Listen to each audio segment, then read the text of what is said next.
والسلام على أشرف الأنبياء والمرسلين وعلى آله وصحبه أجمعين. سبحانك لا علم لنا إلا ما علمتنا إنك أنت العليم الحكيم. رب اشرح لي صدري ويسر لي أمري واحلل عقدة من لساني يفقهوا قولي. أما بعد، الحمد لله على نعمة الإسلام، الحمد لله على نعمة الإيمان وكفى بها من نعمة. Alhamdulillah, segala puji bagi Allah Subhanahu wa taala yang memberikan kita nikmat Islam, yang memberikan kepada kita agama yang sempurna, agama yang diridhoi oleh Allah taala, agama yang menjadi kehendaknya Allah, satu-satunya agama yang mendapatkan persetujuan untuk menyelamatkan umat manusia semenjak mulai dari zamannya Nabi Allah Adam sampai hari kiamat nanti. Jadi satu-satunya agama. Oleh karena itu penyempurna dari Al-Quran, ayat terakhir yang turun kepada Nabi kita Nabi Muhammad sallallahu alaihi wasallam, al-yawma akmaltu lakum dinakum wa atmamtu alaikum ni'mati wa raditu lakumul islam madina. Allah taala mengatakan, wahai Muhammad, telah aku sempurnakan agama ini untukmu. Laqad atmamtu lakum dinakum wa raditu lakumul islam madina. Dan satu-satunya agama yang aku ridhoi untuk menjadi anutannya umat manusia adalah agama yang bernama agama Islam. Agama yang semua tuntunannya itu menuntut kita untuk selalu berpasrah. Sholat, kenapa kok kita sholat pasrah? Dikengken kalih Gusti Allah. Nggih, Gusti Allah. Nggih. Ngoten nggih. Sik melek jajal basa Jawa tapi kok enggak pantes ya. Nggih. Jadi kenapa kok kita berpuasa? Ya karena Allah taala nyuruh kita puasa. Kenapa kok kita nutup aurat? Ya memang karena Allah taala nyuruh kita nutup aurat. Kenapa kok kita enggak ngomong kotor? Ya memang Allah taala enggak suka sama hal yang semacam itu. Jadi semuanya bentuknya adalah kepasrahan. Pasrah sama segala sesuatu yang Allah taala inginkan untuk hambanya menjalankan dengan cara tersebut. Dan ketika kita menjalaninya, ketika kita ngelakoni hal-hal yang semacam itu merupakan pertanda bahwasanya Allah taala ini pengen kita ini menjadi kumpulan-kumpulan umat yang menjadi penyejuk hatinya Nabi Muhammad sallallahu alaihi wasallam. Ketika ayat Allah yang mengatakan wala saufa yu'tika rabbuka fatarda, wahai Muhammad, akan aku berikan apa yang kamu pinta ini sampai kamu puas. Maka kepuasan ini, puasnya Nabi Muhammad sallallahu alaihi wasallam ini, selain dari pengennya semua umat ini selamat masuk ke dalam surganya Allah taala, itu juga beriringan bahwasanya di setiap masa, di setiap tempat, di setiap waktu akan selalu ada golongan-golongan umat manusia yang merasa dengan rasanya Nabi Muhammad, yang beriman dengan cara imannya Nabi Muhammad, yang berislam dengan tata caranya Nabi Muhammad sallallahu alaihi wasallam. Jadi orang-orang kumpulannya orang sholat, kumpulannya orang bermajlis, kumpulannya orang sholawatan, kumpulannya orang zikiran, kumpulannya orang baca Al-Quran dan lain sebagainya. Mereka ini sebenarnya adalah umat, golongan-golongan manusia yang dijadikan wasilah sama Allah taala untuk selalu menyenangkan hatinya Nabi Muhammad sallallahu alaihi wasallam. Maka nilai awake dhewe ndak gelem. Nggih, kalau kita memilih untuk menolak, itu yang rugi bukan Allah, yang rugi bukan Rasulullah, sing rugi awake dhewe. Nggih. Kenapa? Karena ketika kita menolak untuk taat, Allah taala sudah akan menggantikan orang lain di dalam posisi ketaatan tersebut. Kalau kita menolak untuk pasrah, maka akan ada umat lain yang berpasrah kepada Allah taala. Kalau kita dijadikan sama Allah taala orang kaya yang enggak dermawan, Allah taala akan ganti orang dermawan-dermawan yang lainnya.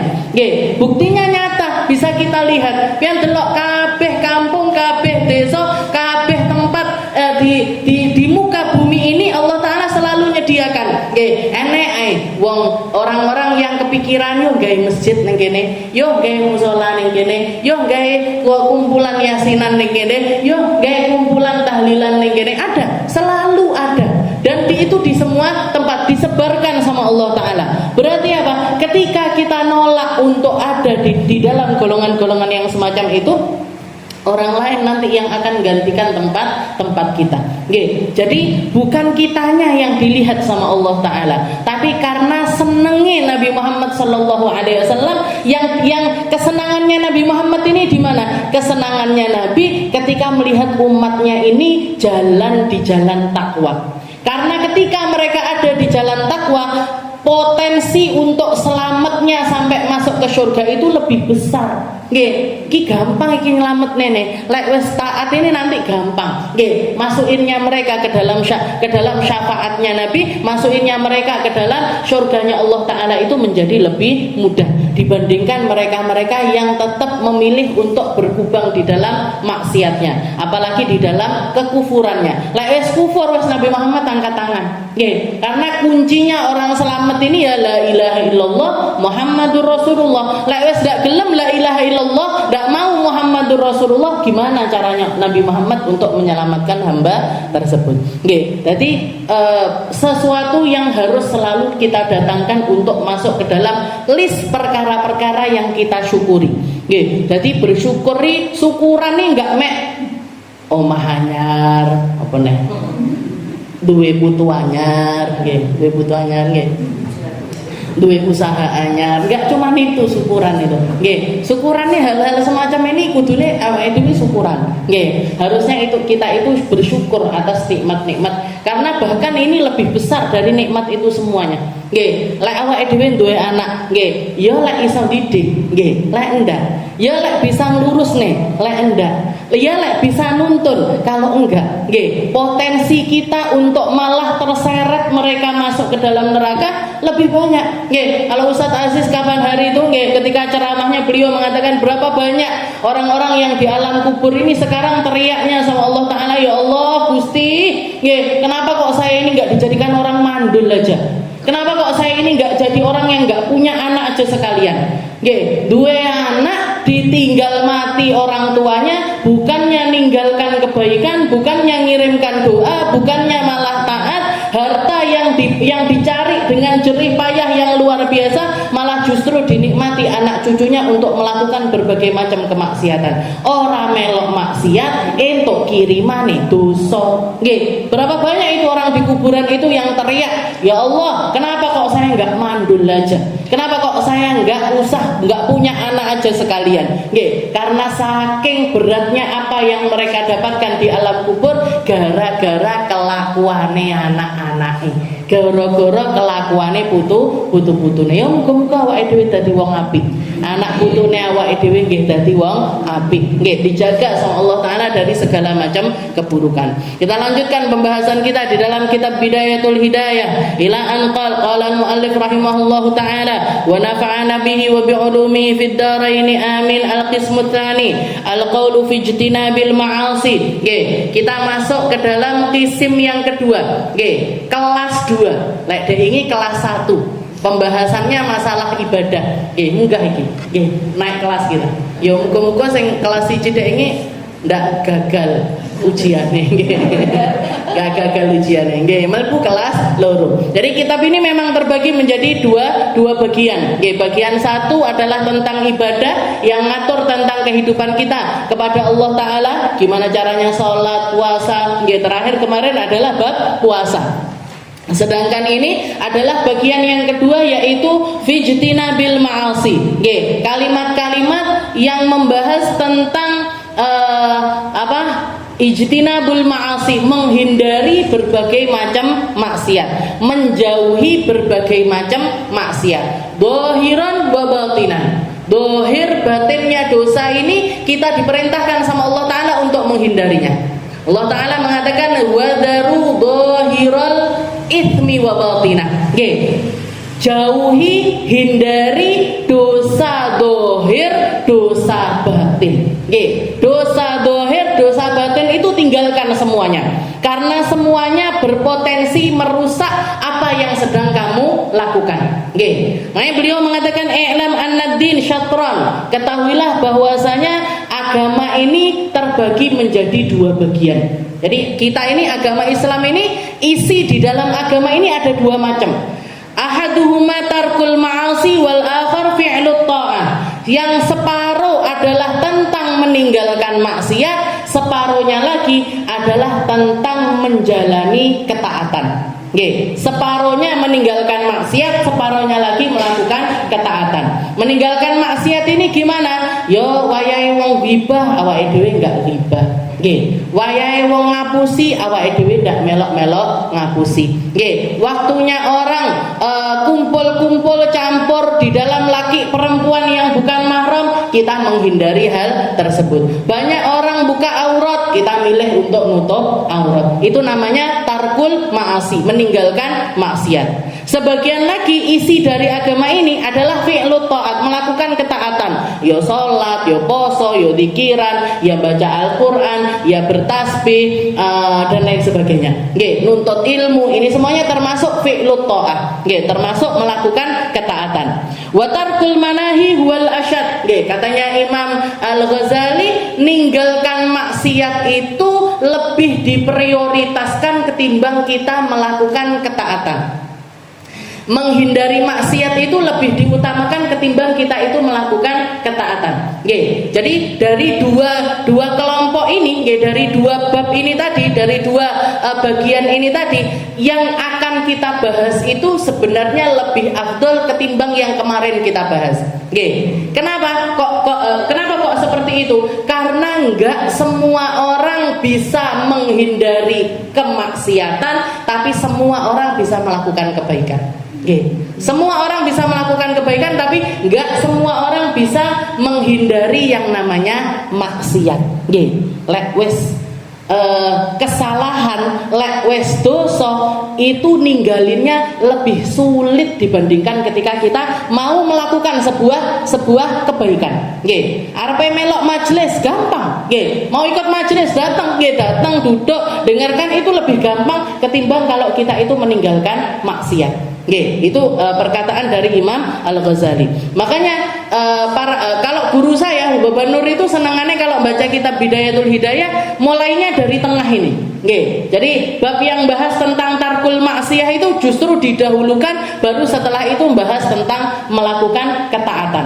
Nggih, katanya beliau karena yang ini lebih penting, nggih, ketimbang di dalam melakukan kebaikan. Tapi ada sebagian ulama mengatakan enggak seperti itu. Ini setara. Nggih, dua hal ini setara. Kenapa? Karena ketika seseorang melakukan kebaikan, otomatis dia menghindari keburukan. Gitu. Ketika orang melakukan kebaikan, dia pasti akan terhindar dari kemaksiatan. Contohnya, pian misalkan mulai jam 8 pagi sampai jam 9 pagi itu waktunya arisan. Misalkan lho nggih, arisan apa ndak wong kampung dalem? Nggih, arisan misalkan gawe kumpulan neng gone kono isine arisan, ngopiok arisan terus uang gitu. Nah, biasanya lek wong wedok kelompok-kelompok kan nggih mesti omongane rono, omongane rene, gitu. Tapi ketika kita bikin arisan ini setelah dipikir-pikir kok mek ngene-ngene tok, akhirnya ada satu orang yang nyeletuk gini, "Bu, gimana kalau arisannya kita ini kita isi baca Yasin, baca tahlil misalkan. Utawa ayo kita isi baca burdah. Apa kita isi baca maulid." Nggih. Akhirnya apa? Nggih, yang pertamanya itu duduk mek ngopiok arisan terus omong kono, omong kene, omong kono, omong kene, akhirnya jadi dapat pahala karena diisi dengan kebaikan. Nggih. Jadi para ulama itu mengatakan enggak, ini dua hal ini setara. Karena ketika seseorang melakukan kebaikan, otomatis juga dia itu mengistirahatkan anggota tubuhnya dari berbagai macam maksiat. Nggih, dari berbagai macam maksiat. Kalau pengen tahu rasanya, nggih, sekarang ini aja, nggih, kita kalau duduk di majelis ini, yang pian lihat nopo, nggih, mata kita terjaga, telinga kita terjaga, mulut kita terjaga, tangan kaki kita terjaga, hati kita terjaga, pikiran kita terjaga dari berbagai potensi maksiat yang sangat besar kemungkinannya kita lakukan begitu keluar dari ruangan ini. Nggih, bar metu tok, sik metu tok. Nggih. Kuwi kabare ibu sing kuwi piye? Nggih. Terus rono neh nggih, delok enek Mbah sopo ote-ote udele ketok. Misalkan, yo mbah kuwi udele ketok. Akhirnya motone kena, gitu, telinganya kena, mulutnya kena, gitu. Bareng ngono durung neh, wes ngene nak ngencer pisan nih, becak-becakan neng di, misalkan gitu, pergi kakinya, wes pokoknya nggak terjaga. Lek wes ketok sembarang-barang, pikirane nggak karu-karuan, atine ndak karu-karuan, gitu. Nah, ini namanya tarkul ma'asi, gitu. Sulitnya menghindari maksiat itu seperti itu, Bu. Ya, sulitnya menghindari maksiat itu seperti itu. Belum lagi kita sekarang malah bahkan dikasih zaman, dikasih masa di mana semua maksiat bisa kita lakukan lewat perangkat kecil ini tadi. Nggih. Mangane biyen ulun eling Mak Ijun lah ndak salah nggih lek ngomong gara-gara setan gepeng iki lho. Nggih. Lek ngomong lek nyebut HP ini setan gepeng jere. Nggih. Karena Bang nggih semua maksiat bisa dilakukan di sini. Orang sekarang pacaran mek ketemu lewat HP iso. Nggih. Yang terpisah jarak antara benua, antara tempat, antara waktu, semuanya bisa didapat, bisa diakses cuman lewat perangkat yang kecil ini tadi. Oke, apa yang kita lihat, apa yang mau kita komentari, apa yang mau kita baca, apa yang mau kita masukkan ke dalam pikiran kita, semuanya ada di sini. Oke, semuanya ada di perangkat kecil ini tadi. Tambah angel neh, oke, tambah angel neh untuk menghindari yang namanya maksiat. Oke, main ini katanya Imam Ghazali ini menghindari maksiat ini asyad. Oke, lebih ditekankan. Imam Al-Junaid pernah nanya sama murid-muridnya. Oke, ditanyai muridnya, ma afdalut ta'ah. Ayo coba sebutkan ketaatan paling baik itu apa? Oke, ketaatan paling baik itu apa? Satu bilang bangun malam, Ustaz, bangun malam, Syekh. Satunya lagi bilang birrul walidain, taat sama orang tua, bakti sama orang tua. Satu lagi bilang bertasbih, ada lagi yang bilang doa, kata Allah Taala mengatakan ud'uni astajib lakum, macam-macam. Semua yang ngomong berbagai macam bentuk ketaatan. Ada salah satu muridnya yang cuma dengerin aja terus diem. Kamu kok nggak jawab-jawab, kenapa? Kamu kok nggak jawab-jawab itu kenapa? Katanya dia, saya lagi mikirin, Syekh. Dan ketika saya dengar perkataan teman-teman saya, berbagai macam model ketaatan yang mereka katakan, tapi saya punya persepsi lain tentang ketaatan itu sendiri. Terus menurutmu apa ketaatan yang paling afdol? Katanya beliau, ketaatan yang paling afdol itu adalah tarkul ma'asi. Ketaatan yang paling afdol itu adalah tarkul ma'asi. Maka gurunya mengatakan huwa ketama. Bener, sing bener jawabannya bocah sing iki. Jadi menghindari maksiat itu justru malah ketaatan yang tingkatnya paling tinggi. Karena enggak semua orang bisa melakukannya, enggak semua orang bisa menghindari hal tersebut. Dan Allah Ta'ala berapa kali di dalam Al-Quran itu yang nyuruh Nabi Muhammad SAW untuk bahkan menghukum, untuk bahkan merusak bangunan yang sudah dedek dadi, gara-gara bangunan ini tadi pondasinya adalah perkara-perkara yang bentuknya itu maksiat. Atau kejadian yang dikenal dengan penghancuran Masjid Dirar. Masjid bentuknya masjid, bahkan lebih bagus dibandingkan masjid yang dibangun sama Rasulullah sallallahu alaihi wasallam. Allah Taala mengatakan afaman assasa bunyanahu ala taqwa, ala taqwa minallah wa ridwan. Artinya Allah, sesungguhnya masjid yang dibangun atas dasar ketakwaan dan ridho dari Allah Taala itu lebih diutamakan ketimbang orang bikin bangunan bagus-bagus, mewah-mewah, tapi semuanya isinya tapi letaknya itu atau istilahnya markas itu tadi diletakkannya ala syafa hufratin minan nar, di ujung jurangnya neraka. Garek ceblok tok lho, Bu.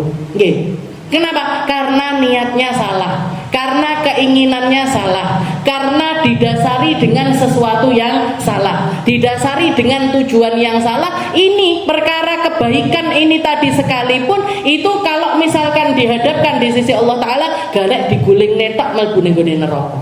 Siapa yang masuk ke neraka? Apa bangunan yang masuk ke neraka? Semua orang yang masuk di dalam kumpulan perkara tersebut. Oke. Yang masuk di dalam perkumpulan tersebut semuanya melok kena dosane. Makanya kita mau ngapa-ngapain itu yang selalu harus kita lakukan niate ditoto.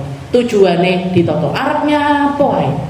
Mau ngapain aja yang pondasinya ini harus kita bangun dengan sesuatu ala taqwa minallah wa ridwan.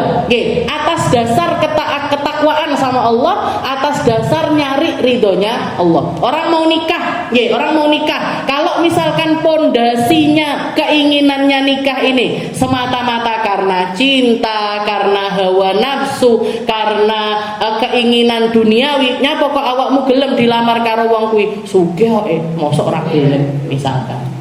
Nyapa kamu dilamar sama orang itu kok mau ganteng ae. Piye mosok ndak gelem. Anake wong sugih, anake wong berpangkat dan lain sebagainya. Ini sama aja dia sedang membangun rumah tangganya itu di ujung jurangnya neraka. Garik ceblok tok, Bu. Tinggal jatuh aja. Tinggal jatuh aja. Makanya Imam Hasan Al-Basri ketika ditanya ada seorang laki-laki punya anak perempuan dilamar sama 3 orang laki-laki. Satu anaknya pejabat, satu anaknya ulama, satu anaknya orang sederhana. Satu anaknya pejabat, satu anaknya orang kaya, satu anaknya orang biasa. Yang mana ini Imam Hasan, yang mana ini yang saya terima dari 3 lamarannya orang tersebut? Katanya Imam Hasan Al-Basri, yang paling baik akhlaknya. Lek saya ngapi akhlaknya anaknya pejabat, nikah no sama anaknya pejabat itu. Kalau yang paling baik akhlaknya anaknya orang kaya, nikahkan sama anaknya orang kaya. Kalau yang baik akhlaknya itu anaknya orang sederhana, nikahkan sama anaknya orang sederhana tersebut. Itu yang akan menyelamatkan rumah tangganya dia.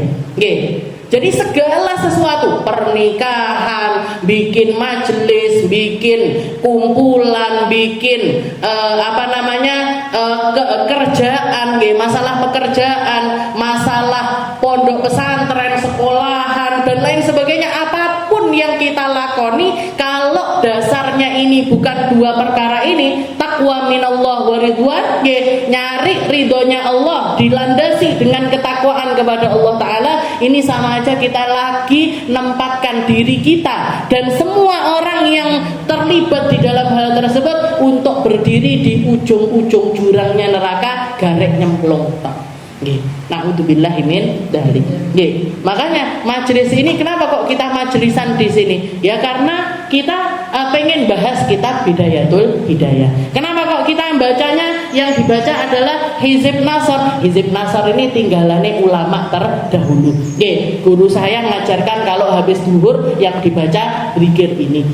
Jadi semuanya bukan tentang hawa nafsu, semuanya bukan tentang panganane opo, karpete piye, seragame kok ibu-ibu apa ya, itu nanti Bu, istilahnya itu sesuatu yang sifatnya itu kamuflase, sifatnya itu cuman ilusi, sifatnya itu cuman gambaran aja. Nggak boleh, tapi niatnya kudu lurus. Tapi kalau sudah niatnya nggak lurus, sebagus apapun tempatnya, sebagus apapun hidangannya, sebagus apapun kajiannya, sebagus apapun yang kita bahas di tempat ini, kalau dasarnya bukan takwa, sudah disusupi dengan keinginan duniawi, disusupi dengan keinginan untuk, apalagi kalau sudah masuk ke hubbul mal, hubbul jah, nyari dunia, nyari harta, nyari pangkat dan lain sebagainya, rusak kabeh. Semuanya itu akan menjadi sesuatu yang rusak. Wong bahkan masjid ini kurang bagus apa? Dipakai orang sholat, dipakai untuk adzan sehari 5 kali, kurang api opo isine. Tapi tetap sama Nabi Muhammad dihancurkan gara-gara apa? Gara-gara orang yang membangun atau yang terlibat di dalam pembangunan tempat-tempat tersebut terindikasi tentang kemunafikan yang ada di dalam hati mereka. Wong-wong munafik ini. Kalau mereka bikin masjidnya ini bukan jadi sumbernya kebaikan, tapi sumbernya malapetaka. Sumbernya segala macam keburukan.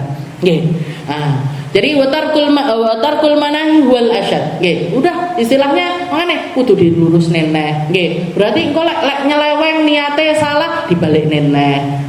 Anu neh, balik neneh terus seperti itu. Makanya innamal a'malu binniyat. Kabeh kudu dibarengi sama niat yang baik. Mau ngapain aja diniati dengan niatan yang baik. Fata'ah yaqdiru 'alaiha kullu ahad. Katanya Imam Ghazali, kalau ketaatan semua orang bisa. Nggih. Wa tarku syahwat la yaqdiru 'alaihi illa siddiqun. Kalau meninggalkan maksiat yang mampu melakukannya cuman orang-orang yang serius untuk selamat, serius pengen deket, serius nyari ridhonya Allah Subhanahu wa ta'ala. Kenapa? Karena urusannya ini banyak orang nggak bisa melihat. Nggih, urusannya yang jero ati, Bu. Nggih. Orang sholat bisa kita nilai, oh wong iki sholat ikhlas, wong iki sholat ora ikhlas iki wong iki. Nggih. Sing iki khusyuk, yang ini sombong iki, riya iki, ujub iki. Nggak tahu, nggih. Semua urusannya sama diri kita masing-masing. Nggih, ketaatan yang dibungkus dengan segala macam keburukan itu kalau diperumpamakan sama Nabi Muhammad itu seperti menghidangkan di hadapan Allah Ta'ala itu. Jadi sesuatu yang semacam itu nilainya di sisi Allah Ta'ala semacam jifatu himar. Nggih, jifatu himar itu bangkainya keledai. Nggih. Jadi Nabi Muhammad pernah mengatakan sesungguhnya ada sebagian orang yang dirinya itu terbungkus rapi dengan berbagai macam kebaikan. Ya, terbungkus rapi dengan berbagai kebaikan, tapi hatinya itu penuh dengan penolakan kepada Allah. Nggih. Seringkali nggak ridho sama takdir, seringkali nggak syukur dengan nikmat, seringkali menyalahkan Allah Ta'ala, seringkali ngeresullah, seringkali berputus asa, seringkali seakan-akan nggak punya sandaran, nggih, seakan-akan nggak duwe Gusti Allah, nggih, lebih memprioritaskan hubungannya dengan manusia ketimbang kepada Allah Subhanahu wa Ta'ala. Ini katanya Nabi Muhammad, dia itu amalnya orang yang semacam itu cuman senilai jifatul himar, cuman senilai bangkainya keledai. Nggih, cuman senilai bangkainya keledai. Jadi tidak ada nilainya di sisi Allah Subhanahu wa Ta'ala. Berarti gimana kalau kita taat itu gimana? Taat, nggih, taat dohir dibarengi dengan taat batin. Taat lisan dibarengi dengan taat batinnya lisan. Taat tangan dibarengi dengan taatnya batinnya tangan. Nggih, semua. Jadi semuanya dikaitkan dengan apa yang ada di dalam. Kalau kita lihat para malaikat, nggih, ketika Allah Ta'ala memerintahkan kepada mereka usjudu li Adam, sujud kabeh karo Nabi Allah Adam. Nggih, sujud kamu kepada Nabi Allah Adam. Jadi para malaikat itu sujud karena nuruti apa yang diperintahkan sama Allah Ta'ala, yaitu sujud kepada Nabi Allah Adam sebagai bentuk hormatnya malaikat kepada Nabi Allah Adam. Tapi begitu mereka bangun dari sujudnya, ngelihat ada satu makhluk yang nggak mau sujud, yaitu iblis, iblis, maka mereka sujud untuk kedua kalinya tanpa diperintah sama Allah Ta'ala. Kenapa? Karena sebagai rasa syukurnya dijadikan hamba, dijadikan makhluk yang taat bukan maksiat. Yang taat kepada Allah bukan bermaksiat kepada Allah Ta'ala. Yang pertama, dohirnya mereka sujud karena perintah dari Allah Ta'ala. Yang kedua, dohirnya mereka sujud kepada Allah Ta'ala dengan rasa yang benar. Dengan rasa yang benar, taat 100% kepada Allah Subhanahu wa Ta'ala. Ini loh yang perlu kita cari. Awake dhewe lek perlu sujud, kita itu sujud, habis itu sujud lagi sebagai bentuk syukurnya kita atas nikmat sujud ini tadi. Kita sholat, habis itu kita sholat lagi sebagai bentuk syukurnya kita atas nikmat sholat itu sendiri. Jadi yang perlu dikelola ini selain dari ibadah dohir kita, ibadah batin kita. Ngelola rasa, ngelola pikiran, ngelola tujuan, ngelola niat. Nah, itu yang harus selalu kita perbaiki. Wa tarku syahwat la yaqdiru alaihi illa siddiqun. Kalau menghindari syahwat itu tidak bisa dilakukan kecuali oleh mereka-mereka yang serius jalan di jalannya Allah. Nabiullah Isa juga pernah. Nabiullah Isa itu ketika jalan ketemu sama satu kumpulan orang lagi ibadah. Dikiran bareng, memuji Allah Taala, alhamdulillah, subhanallah, alhamdulillah, pokoknya dikiran bareng dengan suara yang keras. Dengan suara yang keras. Ada di antara golongan ini tadi ada satu orang yang geletaan malah. Jadi wong-wong dikiran yang kono dhek geletak. Dhek geletak turu-turu. Ditegur sama Nabiullah Isa, kamu ini apa enggak eman-eman? Konco-koncomu loh podo zikiran, teman-temanmu itu loh, mereka semuanya lagi melakukan ketaatan. Kamu apa enggak eman-eman? Gabungkan dirimu di dalam golongan yang semacam ini. Masuk kamu di dalam golongan orang-orang yang semacam ini. Maka laki-laki tersebut mengatakan, ya Ruhullah, wahai ruhnya Allah. Wahai permisalan dari ruhnya Allah Taala yang diutuskan di atas muka bumi ini. Ya Ruhullah, ini qad abatullah, saya ini sekarang ini lagi ibadah. Nah, kamu gemeletak ini ibadah. Ya, saya ini sedang ibadah kepada Allah Ta'ala, lain dengan ibadahnya orang-orang tersebut. Apa itu? Kamu ibadah lagi apa? Zahadtu fid dunya. Saya ini memilih jadi orang yang zuhud. Gak masuk di dalam hati saya tentang keinginan duniawiyah. Gak masuk di dalam diri saya keinginan tentang popularitas. Gak ada masuk di dalam diri saya keburukan-keburukan diri hati itu saya enggak memiliki hal itu semuanya. Maka katanya Nabi Allah Isa, wis bali turu neh.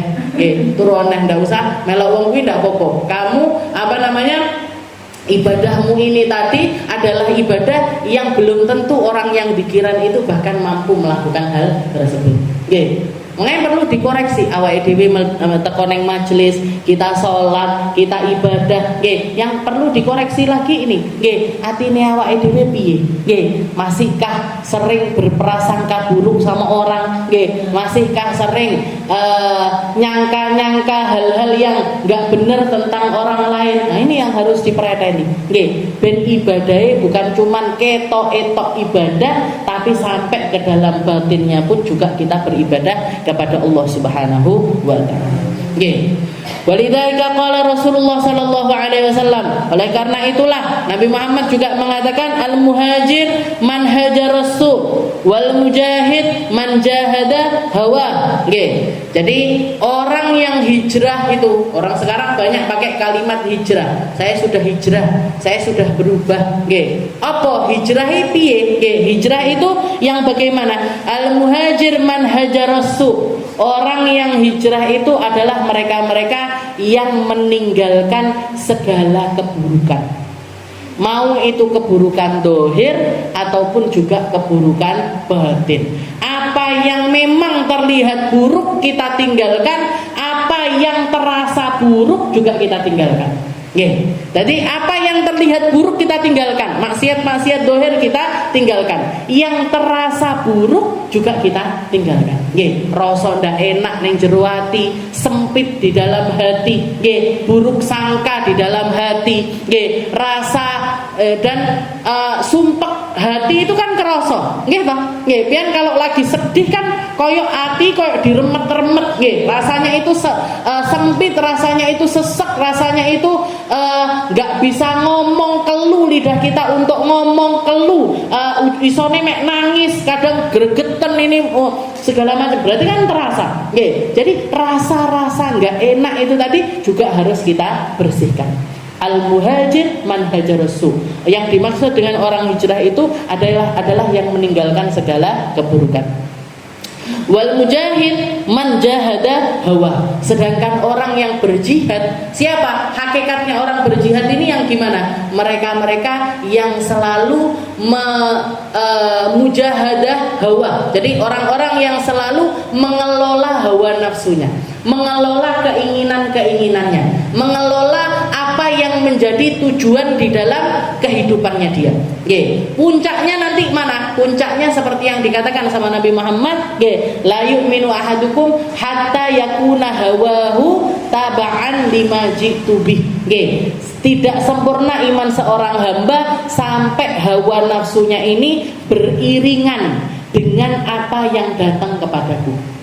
Milih ede apa? Milih ede sholat. Milih ede apa? Milih ede poso. Pengennya dia apa? Pengennya dia melakukan satu ketaatan pindah ketaatan yang lainnya. Dari satu ketaatan yang lain pindah ketaatan yang lainnya lagi. Nah, ini namanya hawahu tabi'an lima jitu bih. Hawa nafsunya sudah terbungkus dengan segala sesuatu, selaras dengan hawa nafsunya Nabi Muhammad Shallallahu Alaihi Wasallam. Nabi Muhammad itu hawanya yang paling puncak dari keinginannya Nabi Muhammad ini apa? Menyelamatkan manusia, menyelamatkan umat manusia. Maka kalau kita mau ngambil porsi dari hawanya Nabi Muhammad, dari keinginannya Nabi Muhammad, sing perhatian karo umate Rasulullah Shallallahu Alaihi Wasallam. Kalau melihat ahli maksiat, bukan melihat mereka dengan bentuk merendahkan mereka, enggak, tapi bentuk kasihan sama mereka. Yo ngalah, mbok yo ditulung. Ayo, ada anak misalkan kena narkoba, ayo piye carane ditulung ben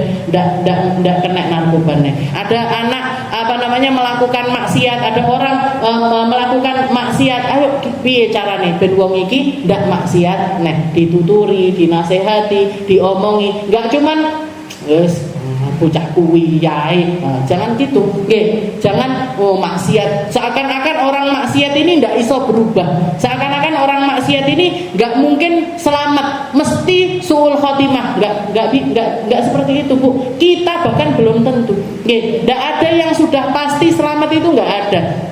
Nggak ada yang sudah pasti selamat, itu nggak ada. Orang yang sekarang ini mungkin terlihatnya sebagai orang-orang yang dimurkai sama Allah Ta'ala, besar kemungkinannya mereka itu untuk taubat, besar kemungkinannya mereka untuk berubah, besar kemungkinannya mereka untuk masuk di dalam golongan orang-orang yang diridhoi sama Allah Ta'ala. Sedangkan kita juga mungkin kebalikan daripada itu. Sekarang ketoke majlisan, ketoke api, ketoke nutup aurat, ketoke punya ilmu dan lain sebagainya, besar juga kemungkinannya diselewengkan pikirannya kita, diselewengkan pikirannya kita, sesat, melakukan kemaksiatan dan lain sebagainya. Naudzubillahi min dzalika. Makanya ini tuh harus selalu selaras, harus selalu selaras antara ibadah dohir dengan ibadah batin. Ini kudu berjalan beriringan. Biar apa? Biar kita ini nggak masuk di dalam golongan mereka-mereka yang munafik. Karena kalau orang sudah masuk di dalam golongan orang munafik, ini yang sulit sekali untuk dirubah. Munafik ini gimana? Yo ketoke apik tapi jerone elek. Kelihatannya baik tapi dalamnya itu penuh dengan sesuatu yang buruk. Maka ini yang lebih sulit lagi untuk ditangani. Al-muhajir man hajara su' wal mujahid man jahada hawa wa alam annaka innama ta'sillah ta'sillah ta'ala bi jawarika wa hiya ni'matun min Allah 'alaika wa amanatun ladaik. Setelah itu Imam Ghazali mengatakan, wahai engkau yang melakukan maksiat, ketahuilah bahwasanya kamu maksiat itu pakai anggota tubuh yang dikasih sama Allah Ta'ala. Tanganmu tangane Gusti Allah, pikiranmu pikirane Gusti Allah, badanmu semuanya dari Allah Ta'ala. Masa yang ngasih, yang memberikan nikmat, justru malah nikmat ini tadi dipakai balik kepada pemiliknya, dikembalikan dengan kita bermaksiat kepadanya.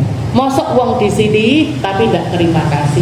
Masa orang dipinjemi tapi nggak tahu caranya menjaga barang amanat yang Allah Ta'ala pinjamkan kepada kita.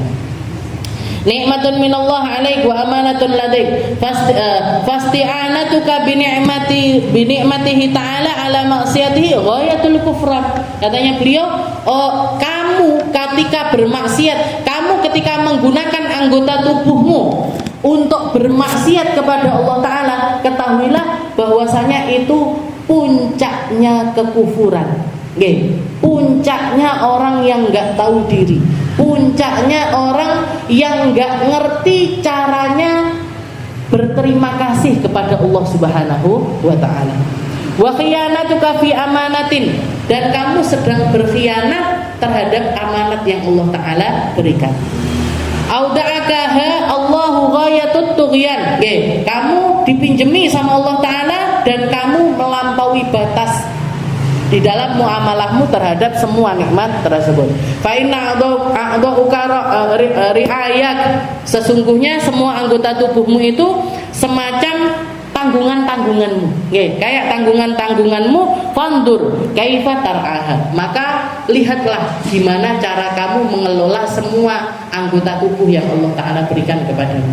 Nggih, jadi iki amanat. Nggih, ini amanat, ini pinjaman, ini sesuatu yang akan bukan cuman dipinjemin, tapi setelah dipinjami nanti bakalan ditanyain sama Allah taala, akan dipertanggungjawabkan di hadapan Allah Subhanahu wa taala. Gampangnya kalau kita mau nyari gambaran, misalkan saya nggih minjem motor pian nggih. Jadi saya misalkan minjem motornya Bu Nur. Nggih, Bu Nur, saya minjem motornya ya. Nggih, Ustazah, silahkan dipakai. Nggih. Saya pakai bensinnya full.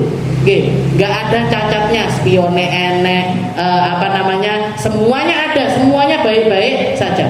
Setelah itu saya pakai, tak tabrak nih tembok, tak tabrak nih tukang becak, tak tabrak nih uang, tak lempar, tak copot ininya spionnya, tak gores badannya, tak jebol nih tempat kursi duduknya. Setelah itu saya balik lagi, saya kembalikan sama Bu Nur. Bensinnya entek bisa. Ini kira-kira Bu Nur pripun? Piye to usahane? Wis di sini bensinnya bos. Keluar dari rumah ini nggak ada cacatnya sama sekali, nggak ada salahnya sama sekali, nggak ada nggak ada yang rusak sama sekali. Lah kok mulai dadi koyo ngene iki, protol kabeh, cepot kabeh, luka di mana-mana, goresan di mana-mana. Ini kira-kira Bu Nur pripun? Ini gambarannya ojo ulun wis, lihat sing liyane misalkan. Nggih, pian misalkan nilai. Nggih, orang nggih bener pripun to? Kok ngeten? Nggih. Lek sama saya mungkin ya bisa aja mek ngono tok paling. Nggih. Tapi kalau sama yang lainnya itu gambarannya. Nggih, kita ini loh dikasih semua anggota tubuh ini semuanya dari Allah taala. Lah kok dicacati kabeh? Lah kok dirusak kabeh? Lah kok dibikin tergores di mana-mana, dibikin luka di mana-mana. Syariat itu ngatur bahkan tentang masalah nindek kuping itu. Nindek kuping itu cuman dibolehkan untuk perempuan, laki-laki nggak boleh. Kenapa? Karena itu nyakiti diri sendiri. Bahkan untuk perempuan cuman tindek itu cuman boleh 1, 2 sudah haram, 3 apalagi 10 kok neh. Lah kok enek wong ditindek kok kene sampai kok kene. 10 kupinge bolong 10, ditato, sininya ditato, sininya ditato, sininya ditato. Lah ini loh, badan bukan badannya dia, badannya Gusti Allah. Ini punyanya Allah taala, ada aturan pakainya. Kamu nggak boleh diperlakukan seenak dirimu, sekeinginan dirimu. Itu dohirnya semacam itu. Sama syariat diatur tentang dohir aja, nggak boleh di gimana kan, karena semuanya itu adalah sesuatu yang nanti punyanya Allah taala. Jadi seperti apa kamu dikasih, harusnya kamu mengembalikannya juga semacam itu juga. Lah kok mau preteli reno-reno iki kan nggih. Kenapa kok sampai ada syariat ngerubah muka, operasi plastik, mancungne kuping, irunge dipancungne dan lain. Kenapa kok nggak boleh? Kenapa kok nggak boleh? Karena ini punyanya Gusti Allah. Nggak oleh diapa-apa nih. Kalau diperbaiki nggak apa-apa. Ada yang kelihatan kurang, misalkan giginya nggak roto, ada sing maju, ada sing mundur, terus gaya behel di benak, itu masih nggak apa-apa. Tapi kalau sudah merusak, nah ini yang nggak boleh. Itu dohirnya. Batinnya juga gitu Bu. Mesinnya motor ini ditabrak-tabrak ini kan mesinnya rusak, gitu. Akine dijikuk, misalkan mesinnya nggak ngerti makanya motor ya kok ae jerone. Nah, tadi jeroan ini dirusak semuanya, terus dikembalikan dalam keadaan semacam itu. Yo ndak diobati, yo nggak dibenakne, nggak digawe bengkel, ndak direparasi sama sekali. Nah ini nanti Allah Ta'ala berhak apa ndak kira-kira untuk menghukum kita atas semua kesalahan itu. Nggih nanya sepione neng ndi? Nggih iki bempere sing ngarep neng ndi? Ikine neng ndi? Ikine nyapo? Kalau kamu kenapa kok gini? Kamu kenapa kok gini? Kamu kan semuanya nanti akan ditanya sama Allah Ta'ala. Kita pun juga demikian. Kita pun juga demikian. Jadi ini semuanya nikmat dari Allah. Harta, anak-anak, keluarga, amanat, ilmu, Al-Quran yang kita punya, ini semuanya pemberian dari Allah Ta'ala. Harusnya kita kembalikan kepada Allah Ta'ala ini dengan cara yang benar, dengan keadaan yang bersih, dengan keadaan tanpa celah, dalam keadaan tanpa aib, sebagaimana Allah Ta'ala memberikannya kepada kita dengan cara yang semacam itu. Jadi ngiling-ngilingnya seperti itu yang ingin disampaikan sama Imam Ghazali. Ini semuanya nikmat dari Allah, bukan cuma nikmat, nikmat, yo amanat, yo titipan.